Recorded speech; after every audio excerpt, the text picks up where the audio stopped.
So chapter 1, role of financial management. এই যেখানে আমাদের আহ, আমরা কি কি শিখবো এটা এখানে, explain why the role of financial managers today is so important, মানে কেন তাদের রোল এত বেশি ইম্পর্টেন্ট। ফাইন্যান্সিয়াল ম্যানেজমেন্ট কি সেটা জিনিসটা আমরা জানবো। একটা ফার্মের গোল কি হয় সেটা আইডেন্টিফাই করব, এবং সেটা কি ওয়েলথ ম্যাক্সিমাইজ করা নাকি অন্য কোনো গোল আছে। Understanding the potential problems arising when management of the corporation ownership are separated. So একটা থিওরি আছে, এজেন্সি থিওরি, ওইটা সম্পর্কে আমরা জানবো। Demonstrate an understanding of corporate governance, corporate গভর্নেন্সটা কি এটা সম্পর্কে আমরা একটা আইডিয়া রাখবো। সোশ্যাল রেসপন্সিবিলিটি থাকে কিছু বিভিন্ন ফার্মের, সেটাও সম্পর্কে আমরা ডিসকাস করব।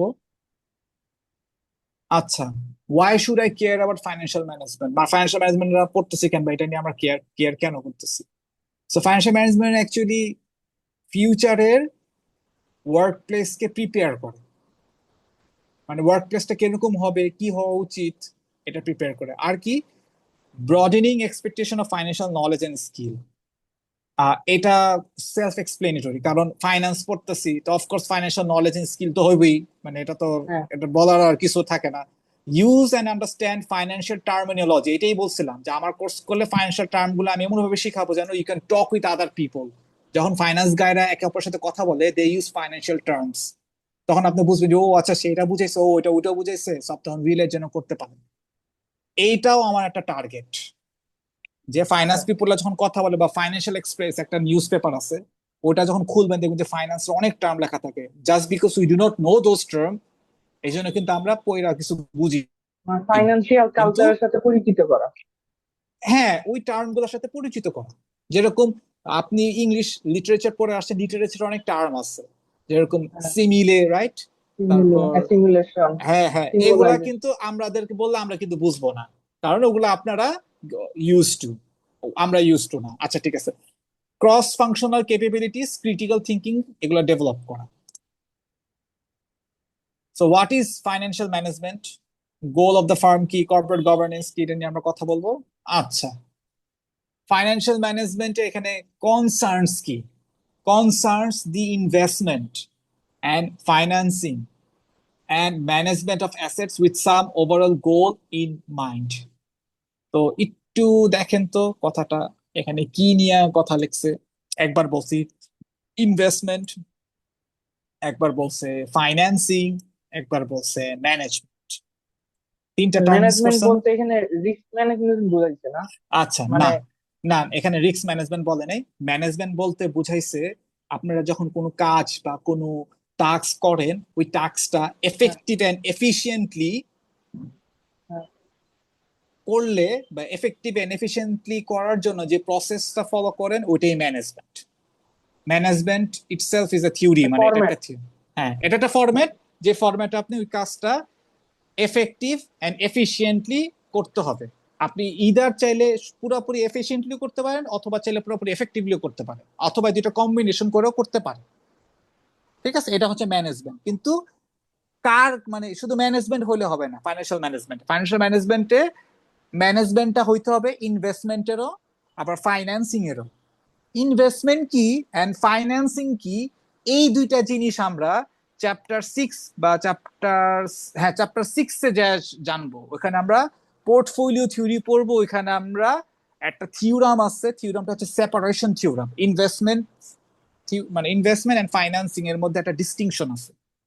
এমনি এমনি বলেন তো, কমন সেন্স বলেন তো দেখি তো, ইনভেস্টমেন্ট যখন আমরা কথাটা ওয়ার্ডটা বলি, আমরা বাস্তব জীবনে ইনভেস্টমেন্ট যখন কথাটা বলি, তো এটা বলতে কি বুঝাই?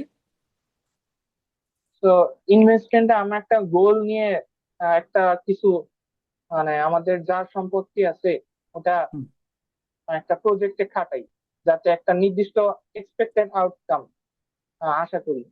তো আচ্ছা, ওই একটা উদ্দেশ্যে আউটকাম আশা করি, ইনভেস্টমেন্টটা করা। রাইট? একটা হ্যাঁ। আউটকাম আশা করি। আচ্ছা, আউটকাম আশা করার জন্য আমরা কি করি? আউটকাম তো আর এমনি এমনি আশা করি না, আউটকামটা পাওয়ার জন্য আমাদের তো কিছু করতে হয়, তাই না?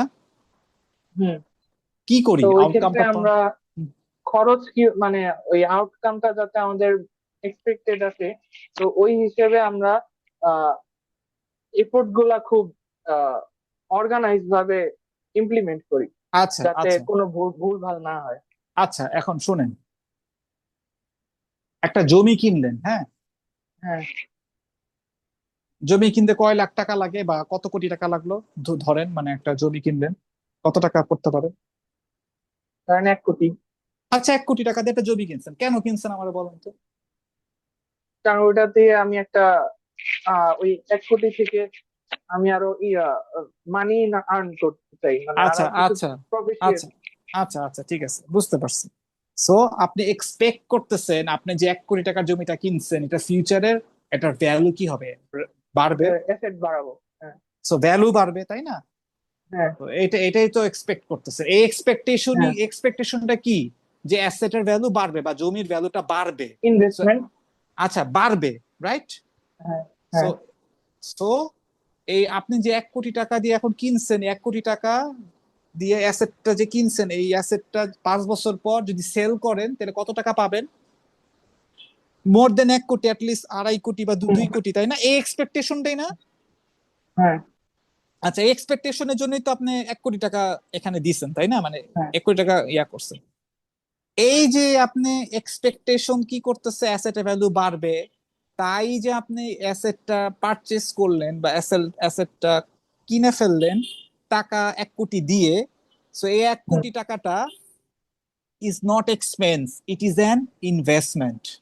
সো হ্যাঁ, ইনভেস্টমেন্ট হচ্ছে ওই সকল অ্যাক্টিভিটি, যে সকল অ্যাক্টিভিটি আপনি টাকার আউটফ্লো করেন বা টাকা দিয়ে দেন to acquire or purchase an asset, expecting that asset to increase its value in the future.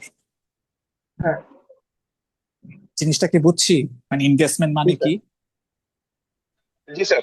আচ্ছা, মানে ধরতে পারছি। আচ্ছা, বাস্তব লাইফে অ্যাসেট বাদ দেন, বাস্তব লাইফে কোনো একটা অভিজ্ঞতা বলেন যে আহ, এর সাথে বা একে ইনভেস্ট করছিলাম কিন্তু পরবর্তীতে মানে it turn out to B bad investment, এরকম কিছু হয়েছে লাইফে? তো আসলে আহ তো আমি আমার ইয়ার থেকে বলি, মানে জিনিসটা হ্যাঁ ভিজিবল না। হ্যাঁ হ্যাঁ বিষয়টা হলো যে আমি তো অস্ট্রেলিয়ার টিমের সাথে কাজ করি। তো হ্যাঁ আমার হ্যাঁ যে ম্যানেজার আমাকে বলতেছিল যে তুমি তো এরকম চাপ নিতে পারবা না, তো তুমি হ্যাঁ। চাইলে টিম স্কিপ করতে পারো। তো আমার মাথায় একটা জিদ চাইপা গেছে যে আমি কেন পারবো না।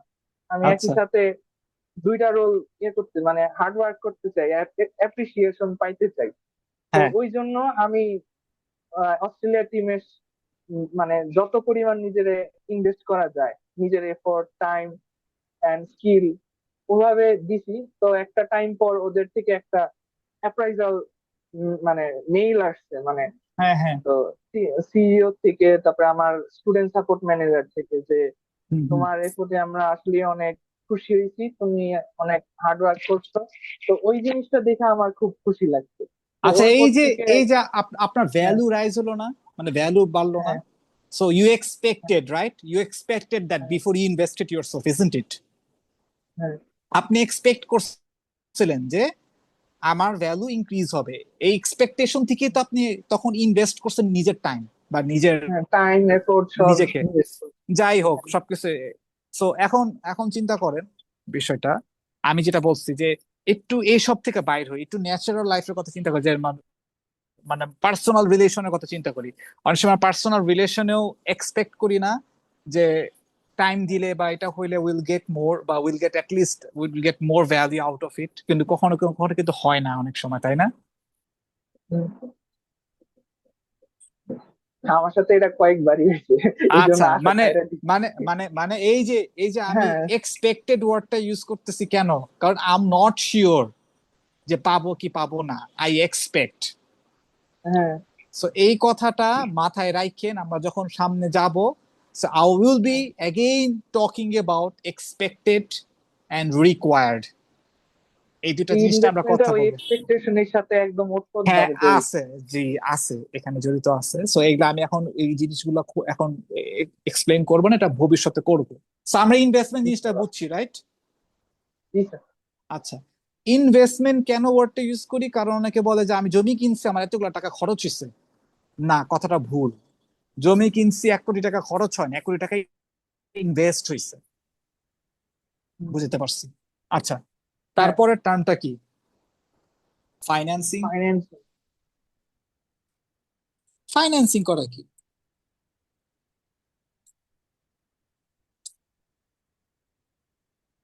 বলতে পারেন যে স্যার ফাইন্যান্সিং একই তো বলতে জিনিস মনে হয়, তাই না? একই একই জিনিস না? এটা মানি রিলেটেড এন্ড আমি যে প্রজেক্টটার জন্য ইনভেস্ট করতেছি ওটা কি পরিমাণ ইনভেস্ট মানে কি পরিমাণ এক্সপেন্স করলে আমার এক্সপেক্টেড আউটকামটা একদম এফিশিয়েন্ট এন্ড আচ্ছা এফেক্টিভ হবে। আচ্ছা, ফাইন্যান্সিং বিষয়টা হইতেছে আপনি যে 1 কোটি টাকা দিয়ে যে জমিটা কিনছেন, এই 1 কোটি টাকাটা হ্যাঁ, আসছে কিভাবে? 1 কোটি টাকা কি আপনার নিজের পকেট থেকে আসছে, নাকি 50% আপনার পকেট থেকে আসছে, 50% লোন নিছেন, নাকি আপনি 3জন পার্টনার নিয়ে এই 1 কোটি টাকা ম্যানেজ করছেন? এই টাকাটা বা ক্যাপিটালটা কোন সোর্সে কিভাবে সোর্স করলেন, এটাই হইতেছে ফাইন্যান্সিং। সোর্সিং। হ্যাঁ, কিভাবে সোর্স করে আসলো, কোন সোর্সে আসলো? আপনি কি পুরাটাই লোন নিয়ে এটা কিনছেন, নিজের পকেট থেকে করছেন, নাকি নিজের টাকাও আছে, বাইন্সের টাকাও আছে, না আপনার 30%, আজ 30%, আজ 30% এরকম করে শেয়ার করে কিনছেন? This is where financing come. So actually ফাইন্যান্সিং ডিসিশনটা ইনভেস্টমেন্টের আগে আসে। ফাইন্যান্সিং আপনি নিজের পকেটেরটা ফুল টাকা দিয়েও করতে পারেন, মানুষের থেকে টাকা নিয়েও করতে পারেন, ব্যাংকের থেকে লোন নিয়েও করতে পারেন। তো যেভাবেই করেন না কেন, ফাইন্যান্সিংটা হইতেছে এই সকল জিনিস নিয়ে ডিল করে। আর ইনভেস্টমেন্ট হইতেছে ফাইন্যান্সিং এর পরে ফাইন্যান্স করে ফেলছেন, টাকা দিয়ে ফেলছেন, সো ইউ হ্যাভ ইনভেস্টেড। টাকা না থাকলে ইনভেস্ট করবো কেন? তো এই সো ক্ষেত্রে তো ফাইন্যান্সিংটা হ্যাঁ, আগে আসবে। ফাইন্যান্সিংটা আগে আসবে। এখন দেখুন তো জিনিসটা ধরতে পারতেছেন নাকি? ফাইন্যান্সিংটা করলেন, করার পর টাকা ঢাললেন, ঢাললে মানে ইনভেস্টমেন্ট হইলো, তাই না? হ্যাঁ, আচ্ছা, তো ফাইন্যান্সিংটা জরুরি কেন? জরুরি এই জন্য, কারণ আপনার ব্যাংকে 1 কোটি টাকা আছে, আপনি জমি কিনা ফেলাইলেন, আপনার কিন্তু এখন কিচ্ছু নেই, তাই না? শূন্য। হ্যাঁ, জমি কিনছেন লোভ লোভে পয়রা কিনা ফেলাচ্ছেন, এখন আপনি শূন্য, এখন আপনি কেমনে চলবেন? যে সো এরপরে ম্যানেজমেন্ট আসে তাহলে। সো আপনি চিন্তা করবেন যে এটা তো মানে এটা তো বুদ্ধিমানের কাজ হলো না। ইনভেস্টমেন্টটা ওয়াজ রাইট, বাট ফাইন্যান্সিং ওয়াজ রং। কি করা উচিত ছিল? আপনার ব্যাংকে বলা উচিত ছিল, আমি জমি কিনতেছি, আমার কাছে 60 লাখ টাকা আছে, তোরা আমার 40 লাখ টাকা দে, তো এই জমিটা কিনবো। তো 40 লাখ টাকা দিবি, আমি 60 লাখ টাকা দিব। জমি কেনার পর আস্তে আস্তে আমি জমি থেকে যা টাকা পাবো পরবর্তীতে, বা বিলিং টিলিং করে যা টাকা পাবো আমি তো লোন শোধ করে দিব। সো এইভাবে যদি ফাইন্যান্সিংটা করতেন তাহলে কি হইতো, যতদিন আপনি বিল্ডিং দাঁড় করাইতেছেন ততদিনে, বা জমি যতদিনে ভ্যালু বাড়তেছে ততদিনে আপনি কি করতে পারবেন, 40 লাখ টাকা যেটা ব্যাংকে আপনার পড়া ছিল, ওই টাকার উপর আপনি ইন্টারেস্ট শোধ খাইতে করে দিতে পারতেন, হবে। বা অন্য কোনো বিজনেসে এই দিয়া টাকা খাটায়া আপনি রিটার্ন জেনারেট করতে পারতেন, তাই না? হ্যাঁ, তো এই যে ডিসিশনটা নিতেছেন, এইটা ডিসিশনটাকে বলা হয় ফাইন্যান্সিং ডিসিশন।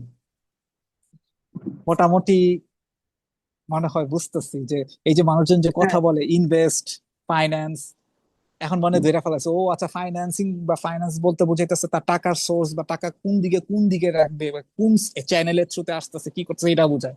আর ইনভেস্ট বলতে ডিরেক্ট বুঝাইতেছে যে এই জিনিসটা অ্যাকোয়ার করা বা পারচেস করা।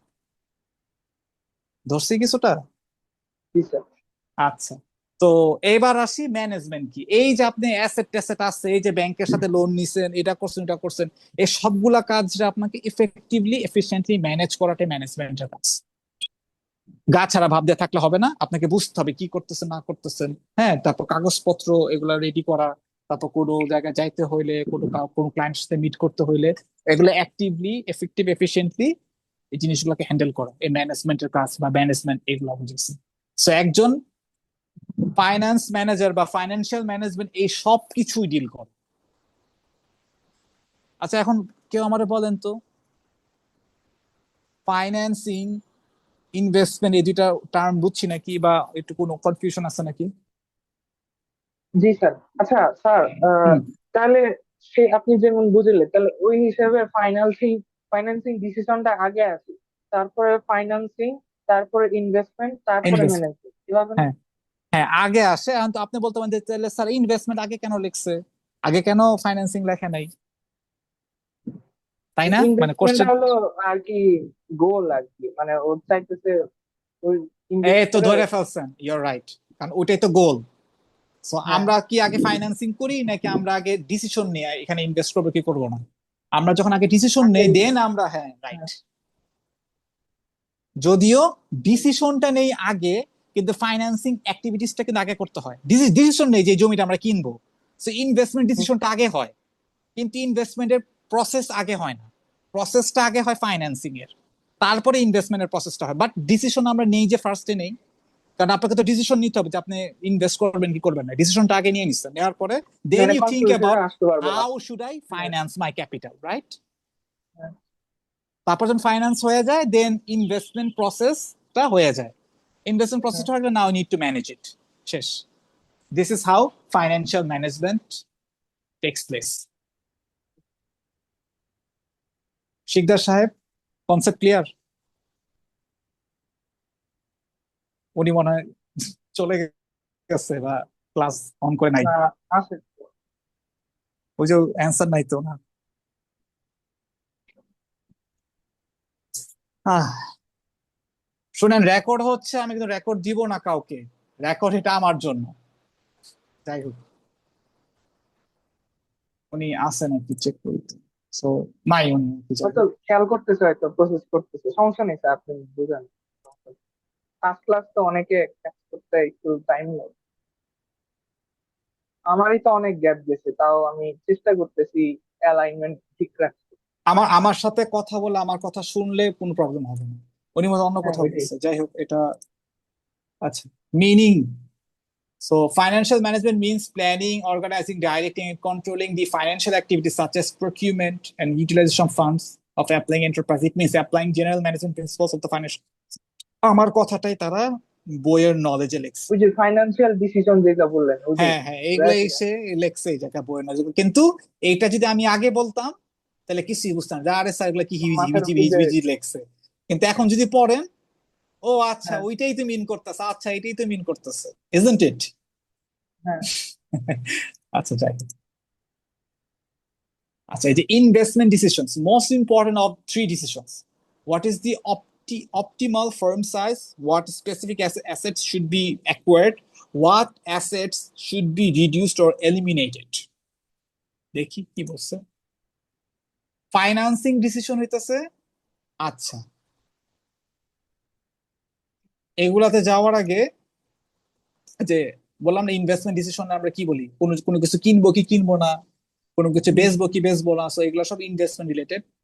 ফাইন্যান্সিংটা হইতেছে কিভাবে কিনবো, পুরো পুরো নিজের টাকা দিয়া নাকি মানুষের টাকা দিয়া না লোন নিয়ে। সো এইখানে একটা কনসেপ্ট আসে, সেটা হইতেছে অ্যাকাউন্টিং এর concept, which is, assets equal to হ্যাঁ এল সমান হ্যাঁ ওই। হ্যাঁ এক্স্যাক্টলি, চ্যাপ্টার 1। এটা ওই যে ফার্স্ট দিন যেদিন ওরিয়েন্টেশন ছিল না, ওই দিন তো ও স্যার হাসান পড়াইছে, স্যারের। হ্যাঁ হ্যাঁ হ্যাঁ হ্যাঁ। হ্যাঁ আমি বসে বসে শুনতেছিলাম, তখন তখন মাথার ফ্ল্যাশব্যাক গুলো আসতেছিল। কলেজ লাইফে তো অ্যাকাউন্টিং করে করে মানে 20টা খাতা অ্যাকাউন্টিং করতাম, মানে মজা বুঝতে লাগতো অ্যাকাউন্টিং এর, পারছি। ম্যাথই মজা। আচ্ছা, সো এটা দিয়ে শুরু হয়। So assets equal to liability plus owners equity বা ওই। Owners equity, right? তো খেয়াল করেন তো, আপনি একটা মোবাইল কিনছেন, রাইট? হুম। মোবাইলটার দাম মনে করেন 100K, হ্যাঁ? 1 লাখ। মোবাইলটা যদি নিজের টাকায় কিনতেন তাহলে লায়াবিলিটি থাকতো কোনো, না, জিরো। আর ওইটাই ওনার্স, অ্যাসেট, ওইটাই ওনার্স ইকুইটি। এই যে এটা যে আপনি করলেন, নিজের টাকা দিয়ে একটা মোবাইল কিনলেন, দিস ইজ ফাইন্যান্সিং ডিসিশন, যে আপনি এইভাবে ফাইন্যান্সিংটা করতেছেন এটা। হ্যাঁ, আমি কি বুঝাতে পারছি? সোর্সিংটা কিভাবে নিব, হ্যাঁ, হ্যাঁ হ্যাঁ, নিজের টাকা এটাই না ধার ফাইন্যান্সিং। করা। যদি হ্যাঁ এরকম হয় 60 আর এখানে 40। 40K, সো কিছুটা ডেট আছে, কিছুটা ওনারশিপ আছে, এটাও একটা ফাইন্যান্সিং। সো এটা তবে কিভাবে লায়াবিলিটি করতেছেন, সহ। এই জিনিস নিয়ে ফাইন্যান্সিং কথা বলে। আমি কি বুঝাতে পারছি? হ্যাঁ আচ্ছা, এখানে একটা কথা হইতেছে, এই যে এই দুইটা জিনিসকে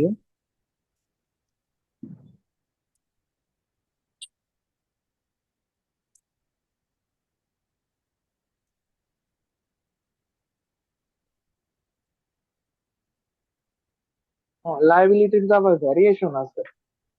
হ্যাঁ, অনেক ভেরিয়েশন আছে, আমরা পরে যাবো ওগুলাতে। হ্যাঁ, আমি আগে আপনাদেরকে খাওয়াতে চাই না, কারণ পরে ভয় পাই যাবেন গা। সো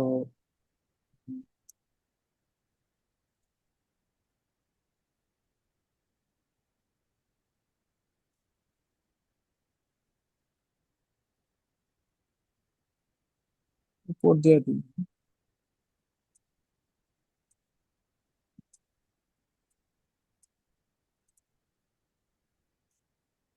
কি ব্যাপার?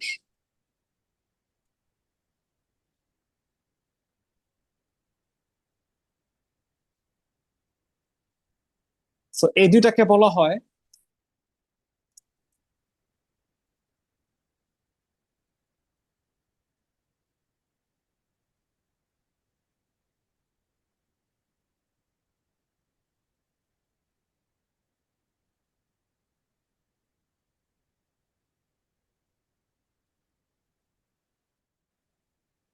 Source of. Source of fund. বুঝতে পারছি, মানে হ্যাঁ আপনার যে কাছে যে ফান্ডটা আছে, ফান্ডের সোর্স কি? লায়াবিলিটি থেকে আসছে না আপনার নিজের পকেটে ওনারশিপ থেকে আসছে? আমি বুঝতে পারছি। হ্যাঁ। তো এই দুটাকে বলা হয় সোর্স অফ ফান্ড। আর এটাকে কি বলা হয়?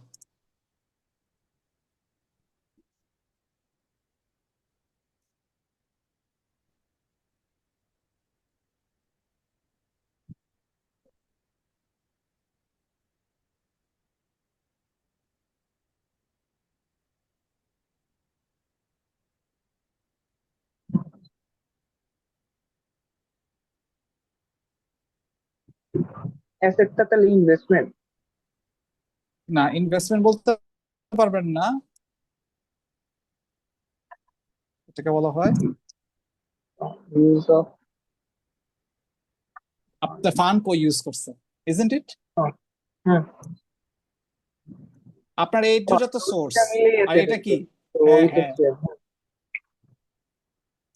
ওই দুইটা না আসলে তো ইউজ করতে পারতাম না। এক্স্যাক্টলি। বুঝতে পারছি। হ্যাঁ।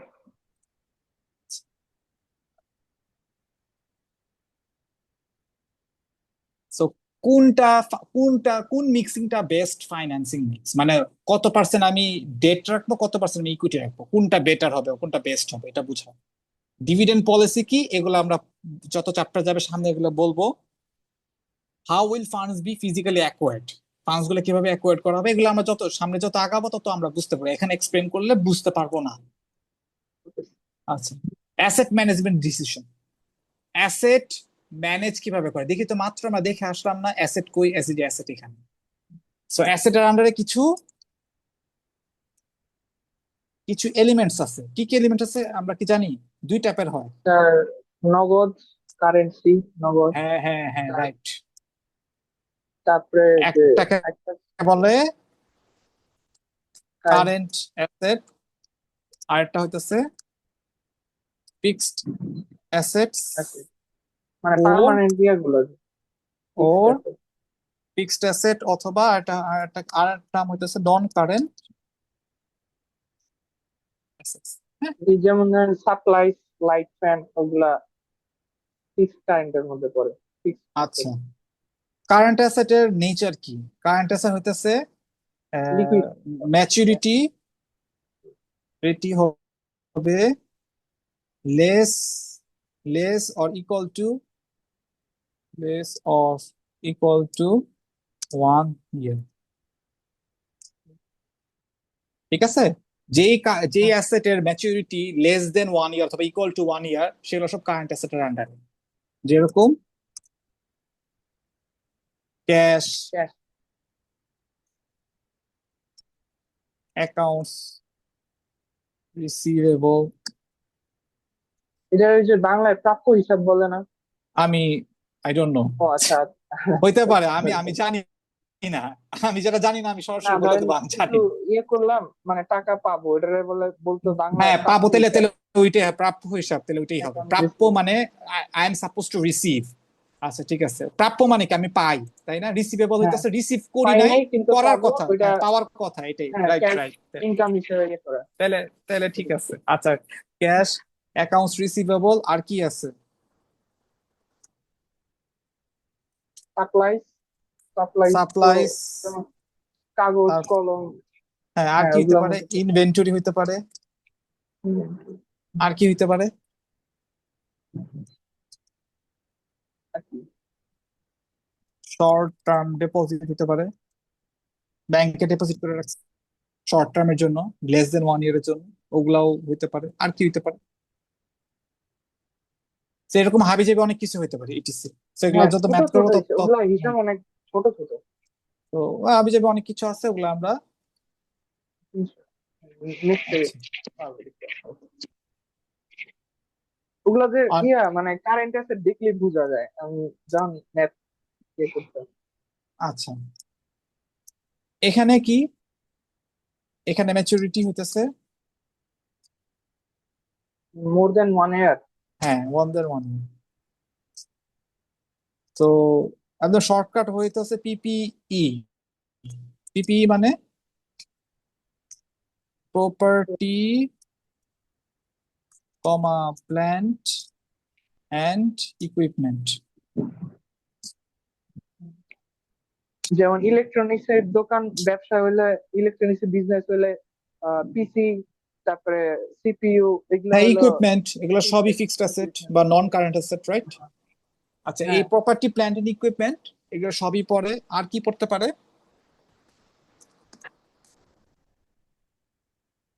লং টার্ম ডিপোজিট বা ফিক্সড ডিপোজিট, যে 1 বছরের জন্য হ্যাঁ, ফিক্সড লং টার্ম ডিপোজিট, মোর দেন 1 ইয়ারের যেগুলা, এগুলা ইটিসি, রাইট?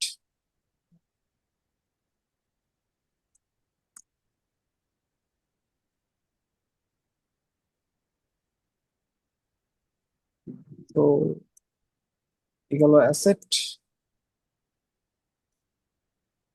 সো এই জিনিসগুলো you are suppose to learn from the ACT 501। আপনি কি এসিটি 501 নিছেন এই সেমিস্টার নাকি? না স্যার, না ভাই, আমি ওই দিন যে ক্লাস করতেছিলাম তো টুকটাক হিসাব, আচ্ছা আচ্ছা মানে স্যারের লেকচার শুনতেছিলাম আর কি। আচ্ছা। এসিটি ভালো ফাইভ জিরো লাগতেছিল। ওয়ানে এগুলা হ্যাঁ, এক্সটেন্সিভ আলোচনা করা হয় এসিটি 501-এ। আমি কেন আলোচনা করতেছি, কারণ আমি ধরে নিচ্ছি আপনার কিছু জানেন না, সো এগুলা ফাইন্যান্সে মানে এগুলা ডিসকাশন আসে না, ধরে নাও আপনি পারেন, কিন্তু আমি একটু জাস্ট আলোচনা করতেছি যেন মানে আপনারা জানেন, যাতে ঠিক আছে না হ্যাঁ, জানলেও অ্যাটলিস্ট একটা ধারণা যেন হয়। আচ্ছা, সো এই যে greater emphasis on current asset management আর ফিক্সড অ্যাসেট ম্যানেজমেন্ট। সো কিভাবে ক্যাশ আর প্রপার্টি। হ্যাঁ কোনটা আমি কোনটা কোন রেশিওতে রাখবো, অ্যাসেট ম্যানেজমেন্ট ডিসিশন হইতেছে এইগুলা নিয়ে কাজ করে, ঠিক আছে? আচ্ছা আচ্ছা, একটা ফার্মের গোল কি? একটা ফার্মের গোল হইতেছে যারা শেয়ার হোল্ডার, মানে যাদের এই কোম্পানিতে স্টেক হোল্ডার বা শেয়ার আছে, তাদের ওয়েলথটা ম্যাক্সিমাইজ করা। মানে কি? মানে আমি 100 কোটি টাকা ঢালছি, মানে আমি কোম্পানিতে শেয়ার হোল্ডার, আমার 100 কোটি টাকা আছে, এই কোম্পানির ভ্যালিউ 200-300 কোটি টাকা করা। কোম্পানির ভ্যালু বা কোম্পানি ওয়ান শট, কোম্পানির ভ্যালুয়েশন কত, এটা এটা কোন জিনিসটা বলে, ফাইন্যান্সিয়াল স্টেটমেন্টের কোনটা বলে, এটা কি কেউ জানি এখানে? শিকদার সাহেব আপনি কি আসছেন নাকি না এখনো অন্য জায়গায় চলে গেছেন? এখনো নাই উনি? না, না না স্যার, আছি স্যার। আচ্ছা, তো আপনি কি মানে অফিসে আছেন নাকি? আমি একটা আবার অফিসের যেটা মানে অফিসের প্রোগ্রামে আসছি আর কি ও স্যার। আচ্ছা আচ্ছা আচ্ছা, অসুবিধা নেই, ঠিক আছে ঠিক এর আছে, জন্য ওকে। আমি মিট করে রাখছি স্যার। আচ্ছা আচ্ছা আচ্ছা, অসুবিধা নেই, এটা ঠিক আছে ঠিক আছে। আচ্ছা, তো কে কি বলতে পারেন যে একটা কোম্পানির কত টাকা ভ্যালু বা কোম্পানির ভ্যালু কতটুকু, এটা ফাইন্যান্সিয়াল স্টেটমেন্টের কোনটাকে দেখলে বলা যায়? শিকদার স্যার আপনার মাইক অন করা লাগবে, আপনি চাইলে চ্যাট বক্সে লেখা বলতে পারেন যে এই জিনিসটা, যদি আপনি কোশ্চেনের অ্যান্সারটা জানেন, মানে যদি জানা থাকেন। ফিন ফাইভ সরি এসিটি 501টা করে থাকলে এটার অ্যান্সার পারা উচিত। Goal of the farm. আমি বলি বাংলায় বাংলায় বুঝাই, মানে অনেকের জন্য। ওই যে আপনারা চূড়ান্ত হিসাবের পর একটা জিনিস করতেন না, ইনকাম স্টেটমেন্ট, আয় ব্যয়, তারপর ব্যালেন্স শিট, আর্থিক হ্যাঁ, অবস্থা বিবরণী। হ্যাঁ, আর্থিক অবস্থা বিবরণী ওগুলার কি স্টেটমেন্ট বলে না, ফাইন্যান্সিয়াল স্টেটমেন্ট বলে না অনেকগুলা। হ্যাঁ, হ্যাঁ। সো হিন্টস দিয়ে দিলাম, কোন হুম। একটা স্টেটমেন্টের মানে লাস্টের যে ভ্যালুটা, ফাইনাল যে ভ্যালুটা, এটাই বলে দেয় পুরো কোম্পানির ভ্যালু কত। একটা ও হিন্টস দিয়ে দিলাম আচ্ছা, আপনাদের। হ্যাঁ। মানে মূলধনের চেয়ে যদি আহ লাস্টের আউটকামটা কম আসে তাহলে বুঝতে হবে যে কোম্পানির অবস্থা খারাপ। না, কোম্পানির অবস্থা খারাপ না ভালো এটা আমি জানতে মানে চাইনি, আমি যে জানতে চাইছি কোম্পানির বা পুরা ব্যবসার ভ্যালু কত, এটা আমরা কোত্থেকে জানতে পারি এত সরাসরি? এটা ওই যে এ লায়াবিলিটি এন্ড মূলধন, মানে ওনার সিকিউরিটি, মানে প্লাস মাইনাস করে যে ইয়াটা আসে, ইনকামটা, মানে আউটকামটা আসে, ওইটা দেখে। আচ্ছা, আপনি বেশি জটিল করে ফেলছেন, আমি সহজ করে বলি। আহ, আমরা ব্যালেন্স শিটে হ্যাঁ, এক পাশে অ্যাসেট রাখি, আরেক পাশে লায়াবিলিটি প্লাস ওভারস্পিড করি না? হ্যাঁ। তো এক পাশে যে অ্যাসেট রাখি, অ্যাসেট গুলা কার? এসব মালিকের, মানে ওনার। মানে কোম্পানির, ওনারের না, কোম্পানি। আচ্ছা, হ্যাঁ, কোম্পানি। তো কোম্পানি অ্যাসেট গুলা অ্যাকুয়ার করে বা অ্যাসেট গুলার মালিক, তাই না? হুম। তাহলে অ্যাসেটের ভ্যালু, টোটাল অ্যাসেটের ভ্যালুটাই তো কোম্পানির ভ্যালু না? মানে কোম্পানির হ্যাঁ, এত টাকা, তো এটাই অ্যাসেটের টোটাল, টোটাল নাম্বারটাই তো, অ্যাসেটের টোটাল ভ্যালুটাই তো অ্যাকচুয়ালি একটা কোম্পানির মানে ওয়েলথ। একটা কোম্পানির হ্যাঁ, ওয়েলথ তো তার টোটাল অ্যাসেট না? হ্যাঁ। আমি কি বুঝাতে পারছি? মানে অ্যাসেট দিয়ে কোম্পানির ওয়েলথ, ওয়েলথের প্রোগ্রেশন বা অবস্থাটা বোঝায় আর কি। তাই না, ওইটাই তো ওয়েলথ বোঝায়, হুম, তাই না? মনে করেন হুম, আমি যে বলতেছি বেক্সিমকো 1,000 কোটি টাকার, মানে 1,000 কোটি টাকা, সরি 1,000 কোটি না, 500 কোটি টাকার কোম্পানি, এটা কেমনে বলতেছে? হুম। এটা কেমনে বলি আমরা? ওদের অ্যাসেট। এক্স্যাক্টলি, অ্যাসেট দেখা, অ্যাসেট মানে কি, ওর এত টাকার ওয়েলথ আছে। আচ্ছা, আমরা একটা একটা যাই, একটা জায়গায় ঢু মারি, সমস্যা কি?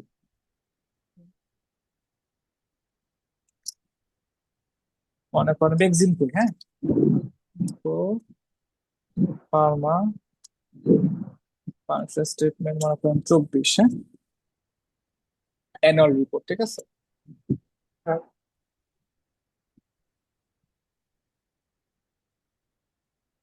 তো দেখি অ্যানুয়াল রিপোর্ট কি অমনে দেয় নাকি।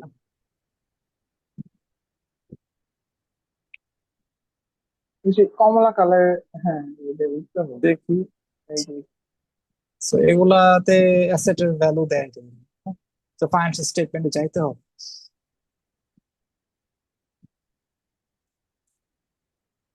কনসোলিডেটেড,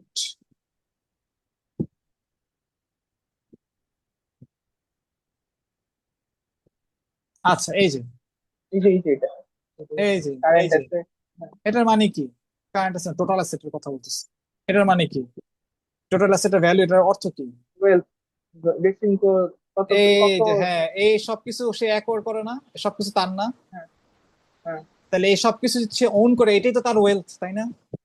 হ্যাঁ, তো এটাই ওয়ান শট ব্যালেন্স শটের টোটাল অ্যাসেটটাই তার ওয়ান শট ইনফরমেশন। হ্যাঁ। এটাই বলে দেয় একটা কোম্পানির মানে ওয়েলথ কত, কি পরিমাণ ভ্যালু। হ্যাঁ, কি পরিমাণ ভ্যালু বা ওয়েলথ কত, তাই হ্যাঁ, না? তো এইটা হ্যাঁ। যত বাড়বে তত কোম্পানি বড় হইতেছে, এটাই বোঝায় না, তত কোম্পানি তত বেশি কিনতেছে। কোম্পানি ম্যাক্সিমাইজ হইতেছে। হ্যাঁ। Exactly, exactly. এটাই তো বোঝায়, তাই না?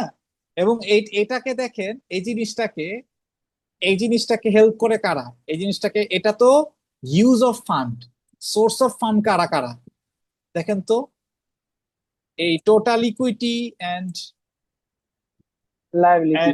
হ্যাঁ, ওই যে ইয়া এরাই না, হেলথটা এরা তো ওই।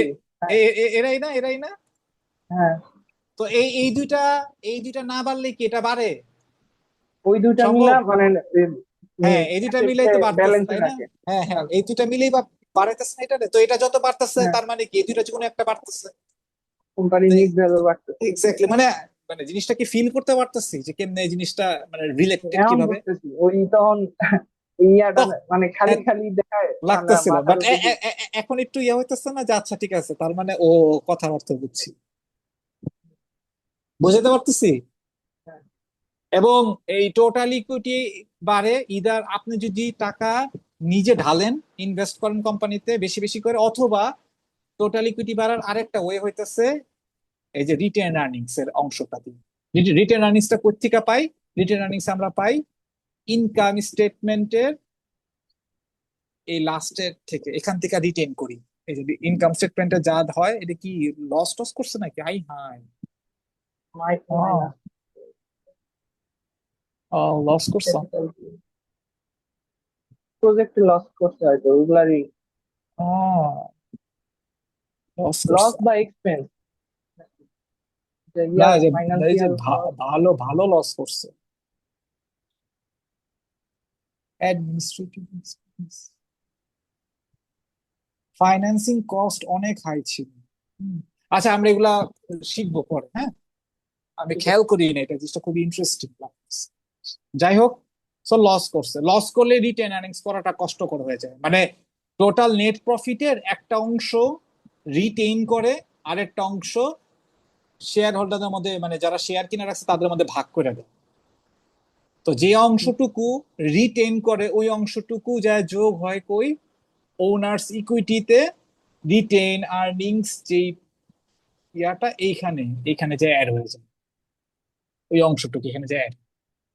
যাই হোক, এগুলো আমরা পরে বুঝবো। সো এটা আমি বলবো। ও, চ্যাপ্টার 1। না, ওইটাও চ্যাপ্টার 1।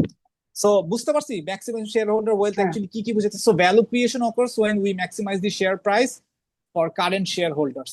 এটার মিনিংটা আমরা যখন ফাইন্যান্সিয়াল স্টেটমেন্ট নিয়ে কাজ করব তখন বুঝবো। মানে এল প্লাস ওই হলো অ্যাসেট যদি বাড়ায় দেয় তার মানে কোম্পানির ভ্যালু বাড়বে। মানে অ্যাসেট তো বাড়ায় দিবে না, মানে অ্যাসেট বাড়তে হইলে আমাকে এল প্লাস ওই কে বাড়াইতে হয়, দুটা যে কোনো একটা বা হ্যাঁ, দুটাকে একসাথে, তাই না? তখনই তো অ্যাসেট বাড়ে, তা নাহলে অ্যাসেট তো নিজে ওই নিজে দুইটার বাড়তে পারে না। বাড়ানো মানে এল প্লাস ওই বাড়ানো নির্ভর করে এই অ্যাসেট বাড়বে কি হ্যাঁ, বাড়বে না। বাড়বে কি বাড়বে না ডিপেন্ড করে ওইটার উপর। এবং শুধু তাই না, আরো কিছু আছে, মানে মানে ওনার সিকিউরিটির ভিতরে অনেক কিছু আছে, ওই জিনিসগুলা পরে আসবো আমরা সামনে। আচ্ছা, এটা লাগবে না, এগুলা লাগবে না। আচ্ছা, তো সবাই কি চায়, কোম্পানি সবাই কি চায়? খালি দৌড়ায় কিসের পিছনে? প্রফিট ম্যাক্সিমাইজ প্রফিট করতে হবে, প্রফিট, ম্যাক্সিমাইজ। হ্যাঁ এটা করতে হবে। So maximising a firm's earnings after tax, tax দেওয়ার পরে যে আর্নিংটা পায় ওইটাকেই আর কি নেট প্রফিট বলে, আফটার ট্যাক্স দেওয়ার পর। সো কোম্পানির ইনকাম স্টেটমেন্ট কিভাবে জেনারেট হয় এটা কি আমরা জানি? না, আচ্ছা,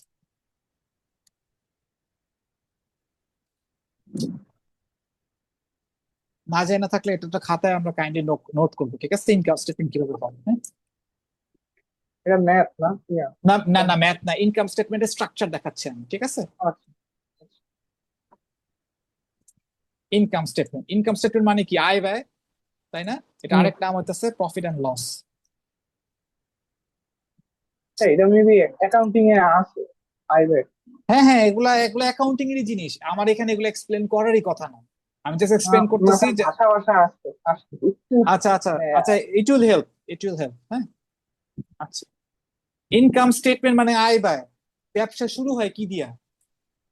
মানে ব্যবসাটা স্টার্টিং ডেতে বা স্টার্ট হয় কি কি দিয়ে স্টার্ট হয়? অ্যাসেট। না, অ্যাসেট তো কিনে ফেলছি, কিন্তু ব্যবসা যে রানিং হইছে বা ব্যবসা যে নগদ চলতেছে এটা নগদ বুঝি। দিয়ে। নগদ না, বেচা কিনা দিয়ে, তাই না? বেচা ইয়ে, কিনা যতক্ষণ না শুরু হইছে, মানে বেচা কিনা বলতে বুঝছি সেল, সেল যতক্ষণ স্টার্ট হয়েছে ততক্ষণ পর্যন্ত কি বলতে পারবেন যে আপনার ব্যবসা চালু হয়েছে? হ্যাঁ, না, বুঝছেন তো কি বলছি? মনে মানে করেন বেচা আপনি কেনা হাজার না হ্যাঁ হ্যাঁ, বলেন, বুঝিনি কথা, বলেন। না, আপনি বলতেছেন না ওই যে বেচা কেনা শুরু না হইলে তো বুঝবো না যে ব্যবসার এটাই তো, আয় এই ব্যয়। যে হ্যাঁ, বেচা কেনা না শুরু হওয়া পর্যন্ত আপনি বলতেই পারেন না যে ব্যবসা যে শুরু হয়েছে। বেচা কেনার দিন, যেদিন শুরু হয়েছে ওদিনই ব্যবসা স্টার্ট হয়েছে, তাই না? হ্যাঁ, জিনিসটা ওই যে আমরা দেখি না, শেয়ার মার্কেট ঠিক সকাল 10টায় ওপেন হয়, আবার 2টা 2:30 বন্ধ হয়ে যায়, বেচা কিনা বেচা কিনা। হ্যাঁ। তো এরকমই বেচা কেনা যেদিনই শুরু হবে ওই দিনই ব্যবসা স্টার্ট হয়েছে। তো ব্যবসা শুরু হয় কিভাবে? বেচা বেচা দিয়ে না কেনা দিয়ে স্টার্ট হয়? উম বেচা দিয়ে শুরু হয়। এক্স্যাক্টলি, বেচা ইংলিশ কি? সেলস। আর Sales, সেল করলে কি আর্ন করি আমরা? রেভিনিউ, তাই না? নগদ। না, হ্যাঁ, কারেন্ট। সেলস অর রেভিনিউ, তাই না? এটা দিয়ে শুরু হয়, ঠিক আছে? এটা দিয়া মনে করেন ডলার ডলার ডলার, ঠিক আছে, এইভাবে স্টার্ট, তাই না? হ্যাঁ। তারপরের কম্পোনেন্টটাকে বলা হয় cost of good sold.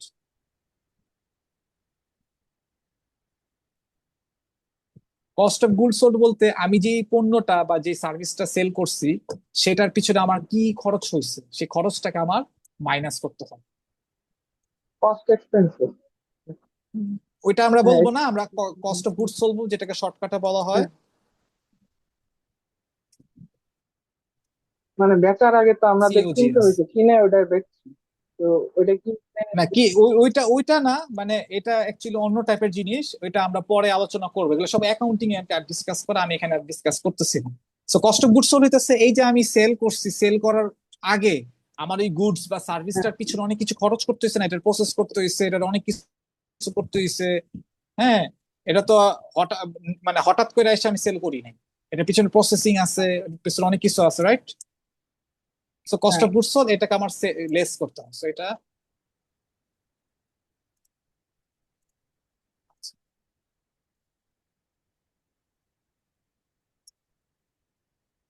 Sales থেকে কস্ট অফ গুড বাদ দিতে হবে। বাদ দিব। কস্ট অফ গুড সোল্ড বাদ দিলে আমরা যে জিনিসটা পাই সেটাকে বলা হয় গ্রস প্রফিট।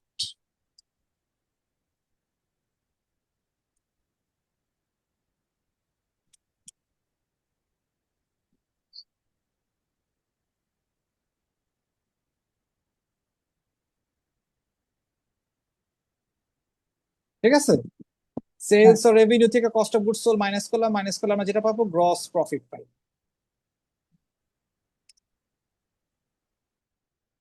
তো এইবার আরো কিছু এক্সপেন্স মাইনাস করব। এক্সপেন্স গুলো হইতেছে অপারেশনাল এক্সপেন্স। এই যে ব্যবসাটা করতেছেন, ব্যবসাটা করার জন্য আপনার অনেক কিছু ইউজ করতে হয় না? মনে করেন আহ কর্মচারী রাখছেন, কর্মচারীদের বেতন দিতে হয়, বেতন। অফিস নিচ্ছেন, এটা এই অফিসের ভাড়া দিতে গ্রোস হয়, প্রফিট থেকে বাদ কারেন্ট। যাবে না? হ্যাঁ, এগুলা সব এক্সপেন্স, অপারেটিং এক্সপেন্স প্রফিট থেকে, গ্রস প্রফিট থেকে বাদ যাবে। কারণ এগুলা কি, এগুলা হইতেছে ব্যবসাকে অপারেট করার জন্য বা অপারেশন চালানোর জন্য যে খরচগুলো। আপনি ইলেকট্রিসিটি না চালালে আপনার প্রজেক্টর চলবে না, আপনার গেট খুলবে না, ক্যামেরা চলবে না। তারপর আপনি এমপ্লয়ীদের বেতন না দিলে এমপ্লয়িরা কাজ করবে না। তারপর আহ, একটা রুম ভাড়া না দিলে, রেন্ট না দিলে আপনি রুমে ক্লাস নিতে পারবেন না বা সেবা দিতে পারবেন না। তো এগুলো হইতেছে অপারেশন রিলেটেড এক্সপেন্স। বিজনেস অনুযায়ী ভ্যারি করে এটা ইজ কস্ট গুলা। Totally depending upon the business. তো অপারেটিং হ্যাঁ, অপারেশন এক্সপেন্স বা অপারেশনাল এক্সপেন্সের ভিতরে কি কি আছে? আছে হইতেছে স্যালারিজ এন্ড ওয়েজেস।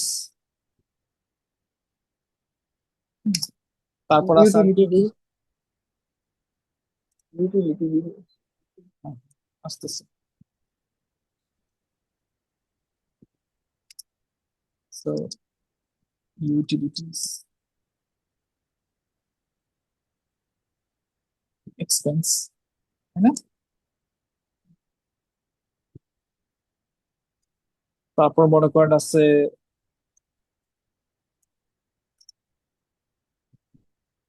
রেন্ট, আছে রেন্ট দিতে হয়, তাই না, অনেক সময়। হ্যাঁ, তারপর মেনটেনেন্স অনেক সময় দিতে হয় না, মেনটেনেন্স ফি দিতে হয় না? মেইনটেনেন্স। ওই যে লিফট টিপ যে মেইনটেনেন্স। চলে। হ্যাঁ, সিকিউরিটি, ওই সিকিউরিটি কস্ট আর কি। বিল্ডিং, তার মানে যে দেখতে কেয়ারটেকারের হ্যাঁ হ্যাঁ, বিল। এটাই, রাইট রাইট। লিফটের মেনটেনেন্স, তারপর মনে করেন আরো কিছু ইনস্ট্রুমেন্ট চালান, এগুলা মেনটেনেন্স। সো এই সবগুলা মিলায়া কি হয়, অপারেশনাল এক্সপেন্স পাই আমরা। সো এগুলার আমরা চাইলে এখানে দিয়া, so এই দুইটার যোগফলই হইতাছে total operational cost, operational expense. যেটা গ্রস প্রফিট থেকে বাদ যাবে, হ্যাঁ। এক্স্যাক্টলি, টোটাল অপারেশনাল এক্সপেন্স, এটা গ্রস প্রফিট থেকে বাদ যাবে। সো এটা যদি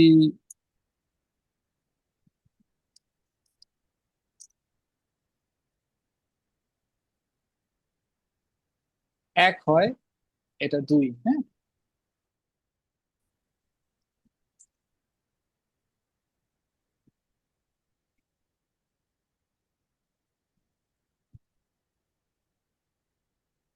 so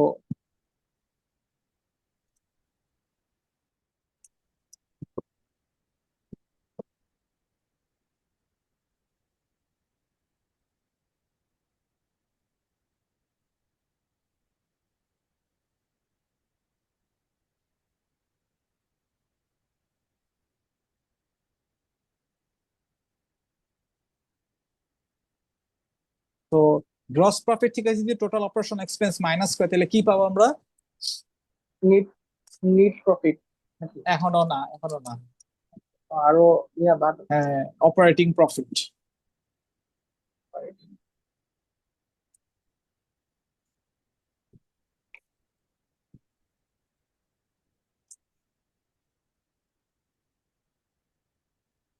operating profit.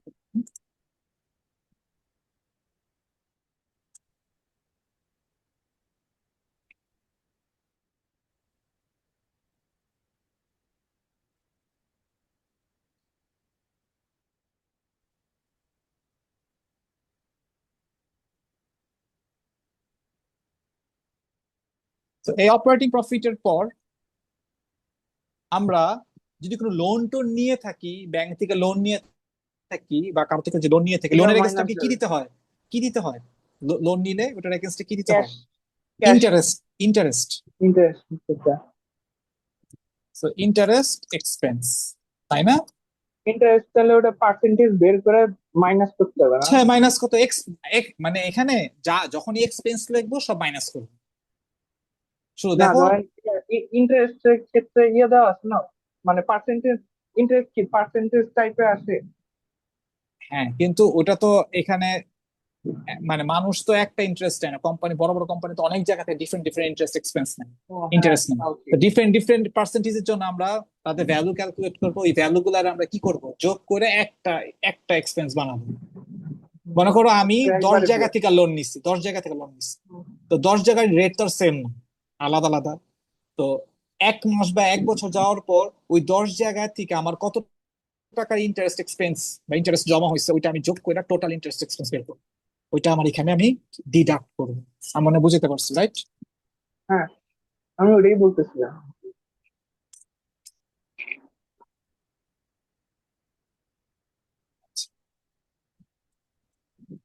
So interest expense minus করলে আমরা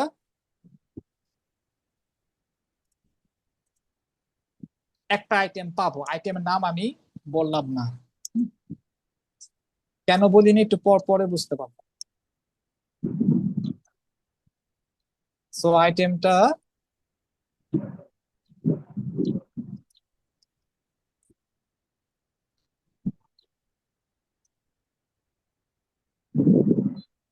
আইটেম পাবো, আইটেমটা কি এটা বললাম না।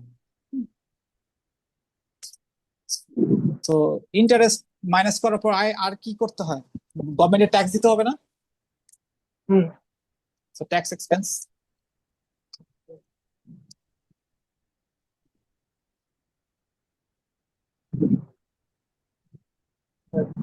Tax minus.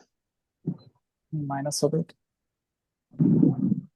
সো যেগুলো মাইনাস হবে ওগুলার এখানে লেস লিখে দিই না, তাহলে বুঝতে সুবিধা হবে নাকি? সমস্যা নেই, লাল করে দিতে পারেন, তাহলে লাল মানে বুঝবেন না। তো তাও দিয়ে দিলাম, অসুবিধা নেই, মানে যদি আচ্ছা, ঠিক আছে।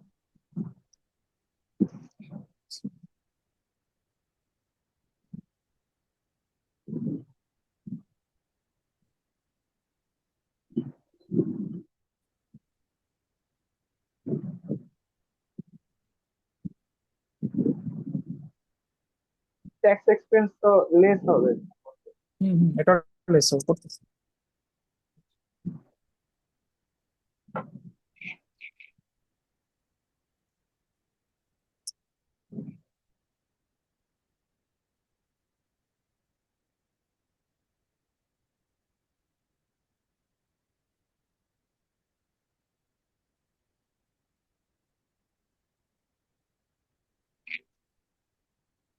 তো ট্যাক্স এক্সপেন্স মাইনাস করার পর আমরা যে আইটেমটা পাই ফাইনাল আইটেম সেটাকে বলা হয় নেট net ইনকাম। income, যেটার এটা আরেক নাম অনেক হইতে পারছে, হ্যাঁ এটা আরেক নাম হইতেছে, পরে যদি পজিটিভ হয় তাহলে সেটাকে বলবো নেট প্রফিট, আর যদি নেগেটিভ হয় তাহলে বলবো নেট লস। এটাই হইতেছে ফাইনাল। লস তখন হবে জানো, ওই যে সেল যেটা করছি ওটা হচ্ছে কম কম পরিমাণে আসবে না। যদি এখানে নেগেটিভ ভ্যালু পাই তাহলে হইতেছে লস, হ্যাঁ, পজিটিভ মানে যে পাইলে সেটা, অ্যামাউন্টে সেল করছি ওটা হচ্ছে কম আসলেই নেট লস। আর না না একটু না, বেশি হলে অনেক অনেক সময় নাও হইতে পারে। ও,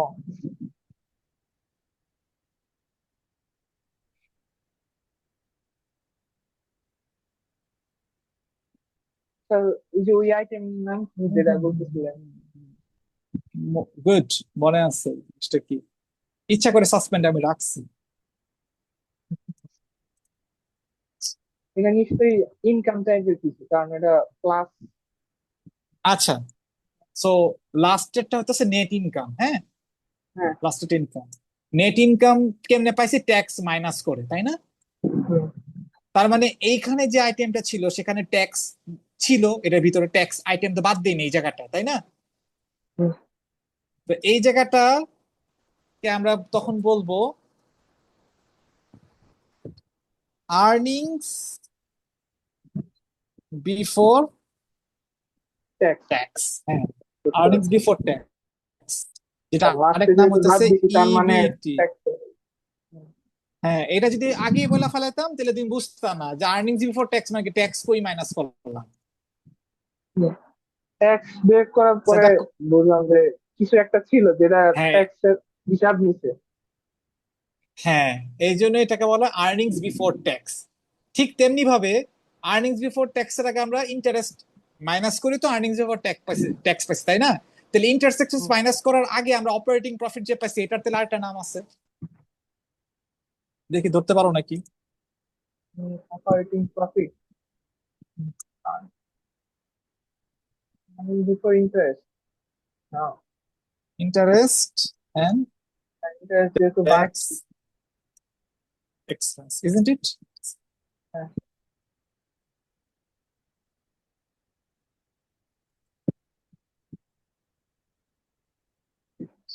তাই না? এটার আরেক নাম হ্যাঁ। হইতেছে ইবিআইটি।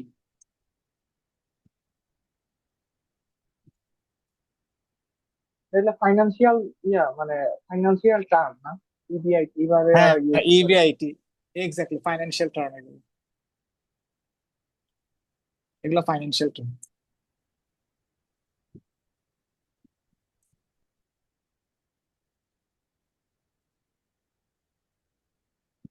খুব কি কঠিন লাগলো? না, বেসিক্যালি কাজ হলো যে সেলের পরে যত রকম লোন এক্সপেন্স এগুলা বাদ দেওয়ার পরে যেটা থাকে ওইটাই হলো আপনার নিট প্রফিট। হ্যাঁ, একটা second। শর্টকাটে বলতে গেলে মানে মাঝখানে এই যত খরচ, লোন এগুলা বাদ দিয়ে বাদ দিয়েই তো মানুষ প্রফিট যেটা করে, তাহলে ওটা বুঝতে পারবে যে ব্যবসা লাভ হইতেছে না ক্ষতি হইতেছে। আচ্ছা, আমাকে একটু 2 মিনিট ব্রেক দিবা, আমি একটু, আচ্ছা, ঠিক আছে, সমস্যা নেই। আচ্ছা।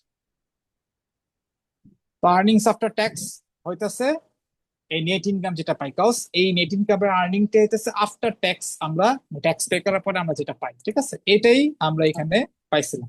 প্রফিট ম্যাক্সিমাইজেশন কার, ওই maximising firm's earnings after tax. আচ্ছা, প্রবলেম কি? প্রবলেম হইতেছে could increase current profits while harming firm. So এগুলা ignores changes in the risk, so এগুলো আমরা সামনে দেখবো। ঠিক আছে। Earnings per share maximization. Maximizing earnings after taxes divided by shares outstanding. So এইটাও আর্নিং বাড়াইতে হবে। তার মানে কি? মনে করো এই যে কোম্পানি, হ্যাঁ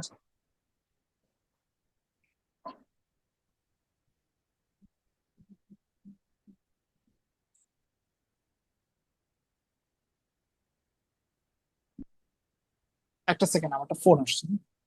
আচ্ছা ঠিক আছে। হ্যাঁ ঠিক আছে, শুরু করেন স্যার। শুরু করলাম। ঠিক আছে।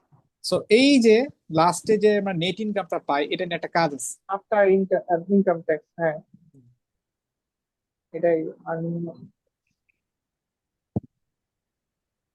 এই পোর্শনের টাকাটা, এইটা হ্যাঁ এটা দুই ভাগে ভাগ হয়।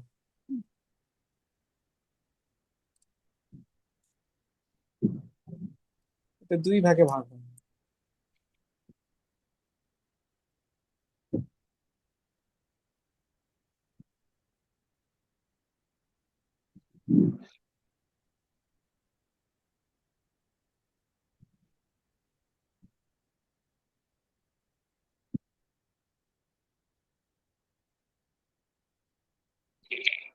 দুই ভাগের মধ্যে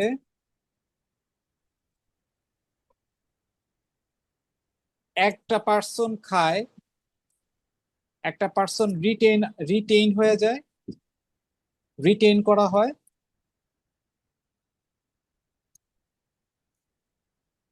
রিটেইন করা বলতে এই যে নেট নেট ইনকাম যে হইলো বা যে প্রফিট করলা, এই হ্যাঁ প্রফিটটা কারোর সাথে শেয়ার করা হয় না, এটা ডিরেক্ট বিজনেসে আবার ইনজেক্ট করা হয়, ও, ওনার সিকিউরিটিতে ঢুকায় ফেলা হয়। হ্যাঁ, আবার বিজনেস ইনজেক্ট করা হয়।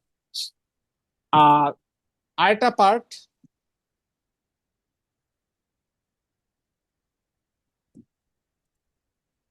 শেয়ার করা হয়, প্রফিট শেয়ার করা হয়। প্রফিট কাদের মধ্যে শেয়ার করা হয়? যারা শেয়ার হোল্ডার, তাদের শেয়ার মধ্যে হোল্ডার। প্রফিট শেয়ার করা হয়। শেয়ার হোল্ডার কারা? কমন শেয়ার হোল্ডার যারা, ওদের কথা স্পেশালি বলতেছে। কমন শেয়ার হোল্ডার কারা? ঢাকা 50% স্টক যারা এক্সচেঞ্জ একবারে করে। হ্যাঁ আসতেছে, ঢাকা স্টক এক্সচেঞ্জ বা চিটাগাং স্টক এক্সচেঞ্জে যে সকল শেয়ার বিক্রি করা হয়, হ্যাঁ কোম্পানি শেয়ার বিক্রি করা হয় না, লিমিটেড কোম্পানিগুলোর শেয়ার বিক্রি করা হয় না, হ্যাঁ ওই ওই শেয়ার যারা কিনে তাদেরকে কমন কমন শেয়ার হোল্ডার বলা হয়। ওই শেয়ার আচ্ছা হোল্ডাররা যে টাকাটা পায়, এই প্রফিট শেয়ারের অংশ, এটা ওরা এই জায়গা থেকে পায়, এই জায়গা থেকে তারা টাকাগুলা পায়। আচ্ছা। তো এরা হইতেছে প্রফিট শেয়ার পায়। কোন প্রফিট? নেট ইনকাম বা নেট প্রফিটের একটা পার্সেন্টেজ তারা পায়। এবং যেহেতু তারা কমন শেয়ার হোল্ডার, এবং কমন শেয়ার হোল্ডার হয়ে প্রফিটের শেয়ার পায়, কথাটা এভাবে না লিখে বলা হয় ডিভিডেন্ড ডিভিডেন্ড। ফান্ড। এক্স্যাক্টলি, হ্যাঁ ডিভিডেন্ডস। মাথায় ধরছে। ঠিক আছে, বুঝতে হ্যাঁ পারছি। এই জিনিসটা হ্যাঁ, অনেকেই বুঝে না। তো ডিভিডেন্ড হইতেছে ওই যে নেট ইনকাম ওদের বা প্রাপ্য নেট প্রফিট, হিসাবটা দেওয়া। তার একটা পার্সেন্টেজ যেটা কমন শেয়ার হোল্ডাররা তাদের মধ্যে ডিস্ট্রিবিউট হয়ে যায়। মনে করে 100 জন কমন শেয়ার হোল্ডার আছে, তাদের মধ্যে 100 টাকা যদি ডিস্ট্রিবিউট হয়ে যায়, তাহলে এক টাকা করে সবাই পাইতেছে। সো 1 টাকা হইতেছে ডিভিডেন্ড সবার হুম, জন্য। 100 টাকা ডিভিডেন্ড শেয়ার করা হয়েছে, 100 জনের মধ্যে 1 টাকা করে প্রত্যেক ডিভিডেন্ড। তো বুঝতে পারছি। নেট ইনকামের একটা পার্সেন্টেজ যায় রিটেইন হয়, আর একটা পার্সেন্টেজ ডিভিডেন্ডের জন্য যায় বা শেয়ার হোল্ডারদের কাছে চলে যায়। স্যার তো রিটেইনের পার্টটা একটু ক্লিয়ার করলে ভালো। আচ্ছা, সমস্যা নেই। মনে করো ডিভিডেন্ড তো মনে করো নেট ইনকাম, নেট প্রফিট তুমি পাইছো $1000, ঠিক আছে? 1000 টাকা। হ্যাঁ তো তুমি $1000কে তুমি 50% রিটেইন করবা। 50% রিটেইন মানে 1000 ডলারের 50% তুমি রাইখা দিবা কোম্পানিতে, আর বাকি 50% তুমি মানুষদের মধ্যে ডিস্ট্রিবিউট করে দিবা। তাহলে রিটেইন কত 500 হলো? রিটেইন। $500 রিটেইন হলো। এটাকে বলা হয় রিটেইন আর্নিংস। মানে এটা বিজনেসের মধ্যেই থাকবে। এটা বিজনেসের মধ্যে থাকবে, আবার ঘুরবে আর কি সাইকেলের মধ্যে। ঠিক আছে। এটাই এটাই আবার মানে অ্যাসেট হয়ে, এটাই আবার এ কস্ট এ লস এ এ ক্রাইটেরিয়া এ- হয়ে এটা আবার না, এটা এটা কই যায় জানো? এটা যায়, এটা যায়, হ্যাঁ হ্যাঁ, অ্যাসেট। না,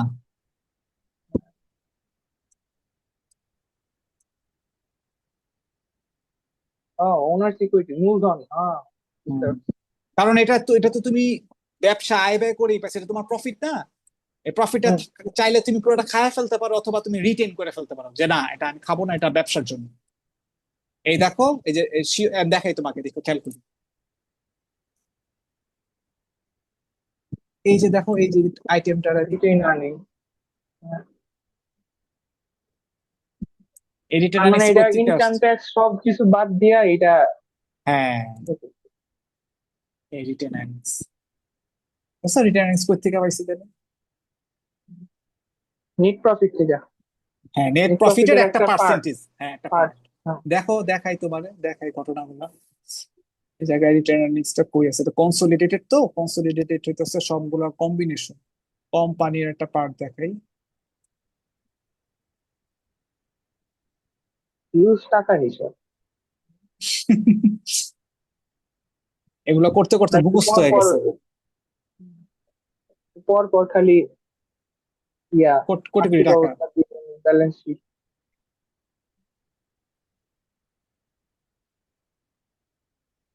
অডিটরস report, return earnings, return earnings সে ইয়াই দেয় নাই, মানে নোটসই দেয় নাই। নোটস না দিলে আমি দেখাবো কিভাবে? ওই নোটস ওরাই জানে, ওদের মাথায় আছে। না, এটা ওরা এটা হচ্ছে এটা এটা এটা দিতে হবে, শেয়ার করা বাধ্য। উচিত। হ্যাঁ। আছে হয়তো বা আমি খুঁজে পাইতেছি না এখন, এটা থাকে, হ্যাঁ। কতটুকু রিটেন করা হইলো এটা থাকে। দেখি, সার্চ দিই।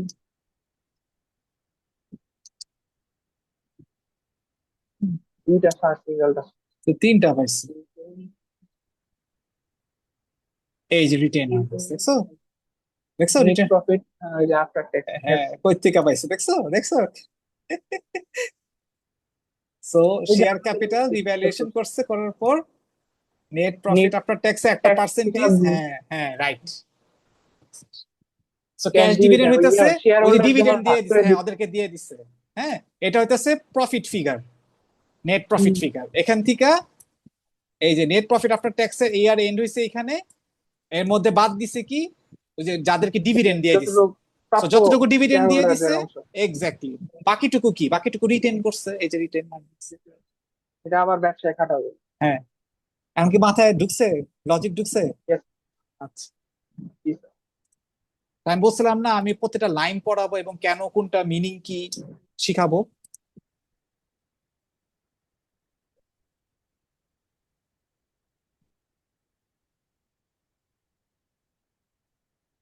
Ownership.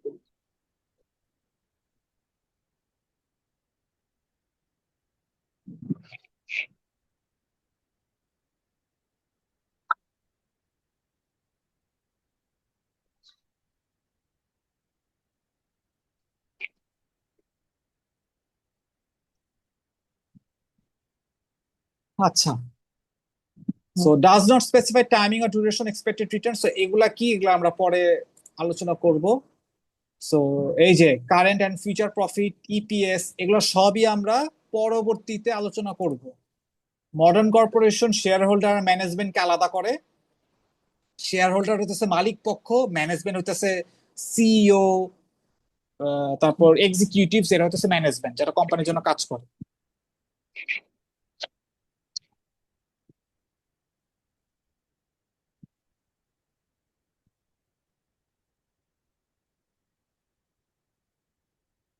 শেয়ার হোল্ডার হলো, শেয়ার হোল্ডার তো ওই যে মানে কোম্পানির যে যারা মালিক, ইয়ার আছে, হ্যাঁ যারা মালিক। মালিক, যাদের ইনভেস্টমেন্ট আছে কোম্পানিতে, তারাই শেয়ার হোল্ডার। এমন হইতে পারে আমি 10 টাকা দিয়া কোম্পানির একটা কিনছি, শেয়ার কিনছি, আমিও কিন্তু কোম্পানির মালিক, শেয়ার হোল্ডার। হ্যাঁ, আর আমি ম্যানেজমেন্ট যারা তার আন্ডারে কোম্পানির, যদি আমি কাজ করি তাহলে ম্যানেজমেন্ট। তাহলে ম্যানেজমেন্ট।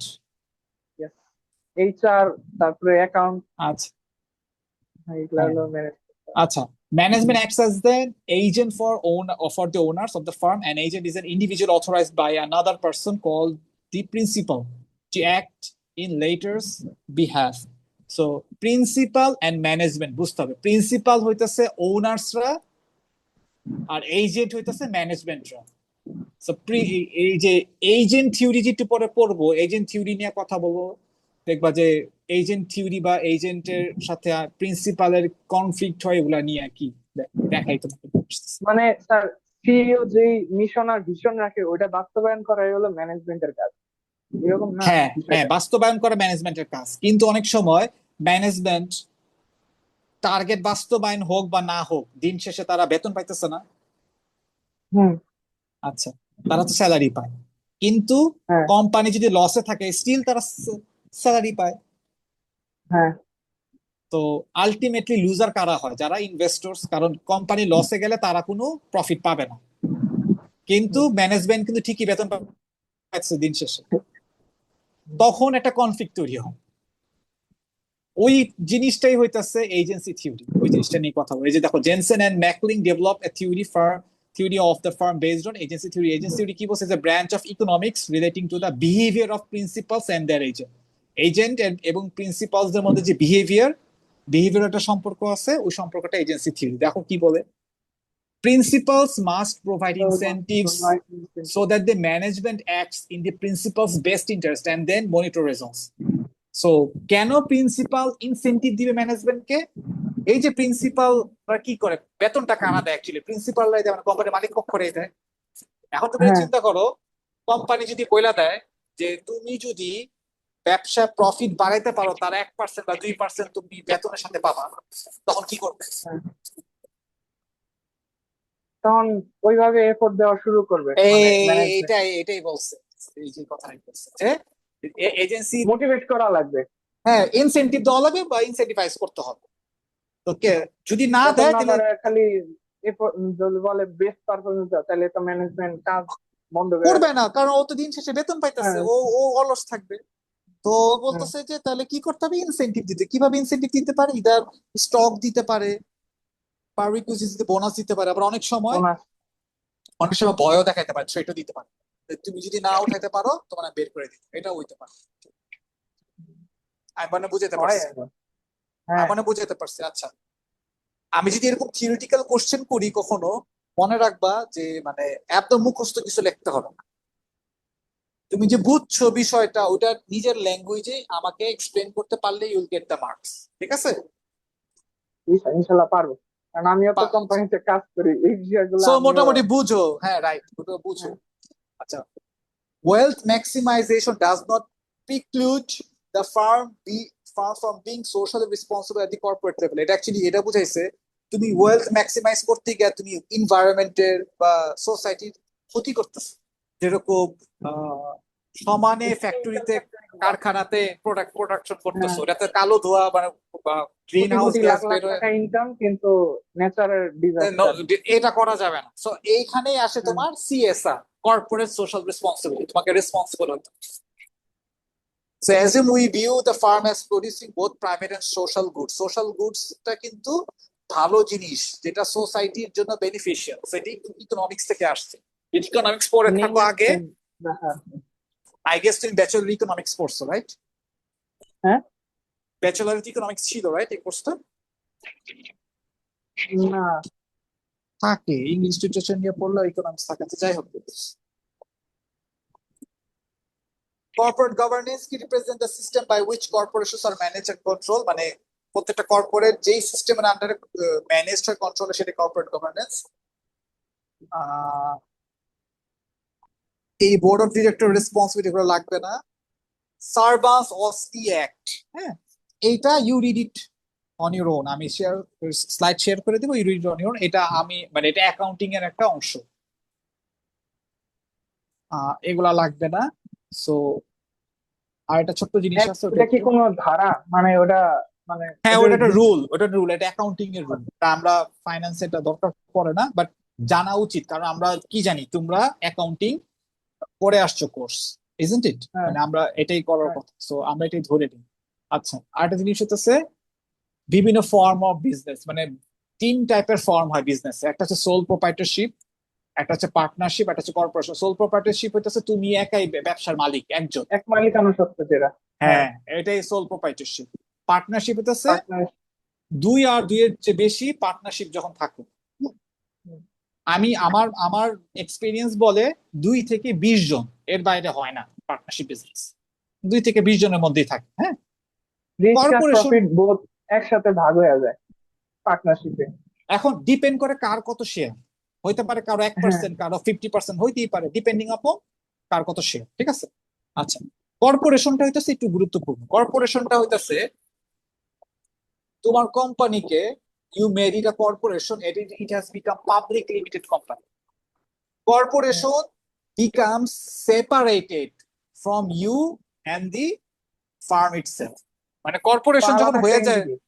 ও একটা আলাদা এন্টিটি হয়ে যায়, ও একটা নিজস্ব হিউম্যান বিং হয়ে যায়। মানে ওর একটা এক্সিস্টেন্স আছে, ও ওর আন্ডারে বাকিরা কাজ করে। হ্যাঁ, মানে ও একটা আলাদা এন্টিটি হয়ে গেছে। হ্যাঁ, ঠিক আছে। এবং ওর আন্ডারে যারা কাজ করে এটা হচ্ছে ম্যানেজমেন্ট। তুমি কর্পোরেশনের মালিক, বাট তোমার behaviour and corporation behaviour is totally separate. তুমি যদি 1 লাখ টাকা দিয়ে ঘুরতে যাও, এটা কর্পোরেশনের ইসে আসবে না, মানে ব্যালেন্স শিট ইনকাম স্টেটমেন্টে এইগুলো আসবে না, because you have separated yourself.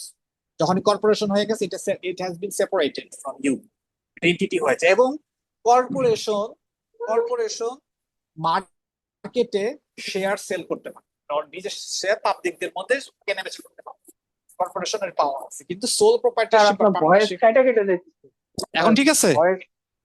হ্যাঁ, আচ্ছা, কর্পোরেশন তাদের শেয়ারস গুলা, কমন শেয়ারস গুলা মার্কেটে সেল করতে পারে, প্রাইমারি এন্ড সেকেন্ডারি মার্কেটে। আমরা যে শেয়ার কেনা বেচা করি না, ওগুলো সবই কর্পোরেশন বা পাবলিক লিমিটেড পিএলসি। কিন্তু কোনো সোল প্রপার্টারশিপ বা পার্টনারশিপ পারে না। সোল প্রপার্টারশিপ বা পার্টনারশিপকে বাজারে বা মার্কেটের শেয়ার সেল করতে হলে তাদেরকে কর্পোরেশন হইতে হবে বা পাবলিক লিমিটেড কোম্পানি হইতে হবে, তখন তারা বাজারে শেয়ার কেনাবেচা করতে পারবে। আচ্ছা, এই যে মানে সোল প্রপার্টারশিপ পার্টনারশিপ কর্পোরেশনের স্ট্রেংথ উইকনেস কি, এটা you read it on your own, এটা আমি এক্সপ্লেন করবো না। মানে এগুলা এখানে আমার এক্সপ্লেন করার কিছু নাই, তুমি নিজে পড়লেই বুঝতে পারবে। ঠিক আছে। আর এইখানে এখানে আর তেমন কিছু নাই। ম্যাথ এটা কিসের জানি দেখলাম ম্যাথ। না, না, ওটা ম্যাথ, এটা এখানে এগুলা করবো, পরে করব। এখন হইতেছে জাস্ট মানে একটা ইয়া দেওয়া, মানে তোমাকে একটা, এসেন্স দেওয়া। হ্যাঁ, হ্যাঁ, জাস্ট একটা সিন্স দেওয়া যে আমরা কি করব, কি করতে চাইতেছি বা কি নিয়ে কথা বলতেছি। সো সো হ্যাঁ, ঠিক আছে। সো এটাই আজকে টুডের ক্লাস, আর আমি প্রলং করব না।